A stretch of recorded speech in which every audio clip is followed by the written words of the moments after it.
Fiora, this video is recorded for final assignment of course 115759 Current Issues in Business taught at Massey University. In this video, myself, Vincent, Jian, Unnati and Chaitanya are going to discuss the current financial difficulties that Victoria University of Wellington is facing because of border restrictions due to COVID-19 pandemic. We will talk about the recovery plans of this university, also the strategies that other universities in the same position have followed so far, and at the end we will suggest few recovery strategies for Victoria University of Wellington. Victoria University of Wellington is one of the public universities in New Zealand located in the capital city, Wellington. It was established in 1897. University was ranked 223rd in QS rankings in 2020. The number of students has increased from 254 students in 1905 to 22,000 students in recent years.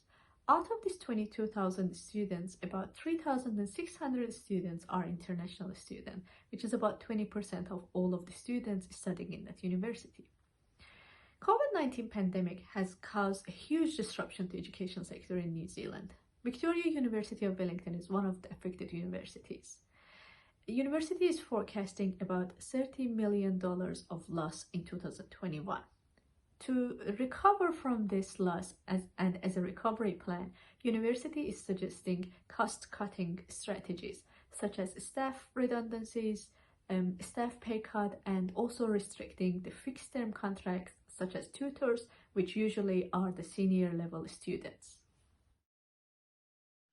In the coming section, we are going to explore Victoria University's level of competence by comparing its capability on handling conflict situation as well as the strategy they have adopted during the pandemic with other universities. First of all, as Neda mentioned, Victoria University adopted cost-cutting strategy like pay cut and redundant due to the reduced number of international fee-paying students, whereas Massey University, which has also been affected by the border restrictions, taken a completely different approach toward this challenge. Rather than redundancy and pay cuts, Massey has taken a collaborative approach in their recovery plan. The impact of COVID-19 for Massey is a deficit between 5 to 9% of the revenue. However, the Vice Chancellor mentioned in the email to staff, the proposed recovery actions are aimed at minimizing the impact on staff and students as much as possible and ensure that people come first. As we can see, the strategy Victoria University adopts is comparatively negative. Cutting academic and professional staff may result in a poor quality of service to students and might affect the quality of education.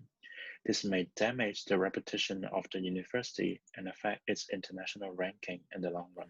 The third is a digital competency which Victoria Wellington University needs to catch up with Massey University. Massey is a leading provider of online education in New Zealand. Massey University systems are purpose-built for the online learning, and staff have expertise in course design and delivery. While COVID-19 has significantly distributed the landscape for the university, however, Massey has strongly responded to the challenge so far. Massey University has managed to keep providing high-quality service and online learning to offshore students. They successfully prevent the high rate of international student loss. As a result of a successful digital system, international students are more likely enroll in Massey rather than Victoria.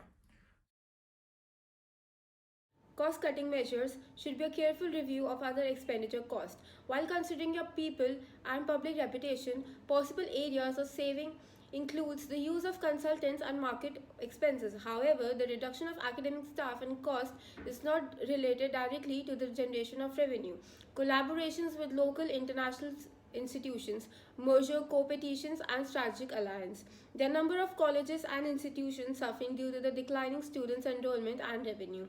Compile a short list of colleges and universities that would be a good fit for merging with the universities.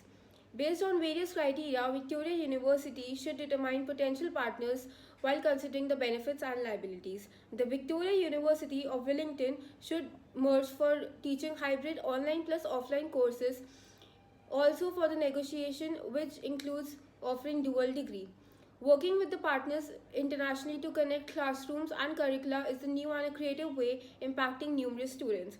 For instance, Hong Kong University has launched a program called Visiting Student Scheme for local students who plan to study overseas but cannot go because of this pandemic to have an opportunity to start their semester at Hong Kong University as a visiting student.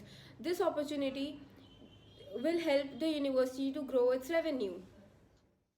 Victoria University of Wellington should adopt these strategies for creating enrollments, offering free seminars on how the course works and how it is still beneficial, as effective as physical learning to convince more students. The pricing strategy. The operating cost of teaching virtually is comparatively less than physical teaching. Therefore, it would be still beneficial for the university to offer impressive prices discounts for international students to get more enrollments. Ultimately, we need to convince society that in higher education, as in everything else, you get what someone pays for, whether that be local or overseas students, their parents, or businesses. Moreover, Victoria University should analyze the market and create academic programs accordingly. For instance, Regis College in Boston launched a fast-track degree program that lets students complete their studies in a faster way. It also offers remote coaching, including online tutoring. Taking the concept of that, Victoria University of Wellington can look into offering a short courses for those who have lost their jobs or looking for a career change due to COVID-19, provide an opportunity to enhance themselves by studying, and this creates a revenue for the university at the same time.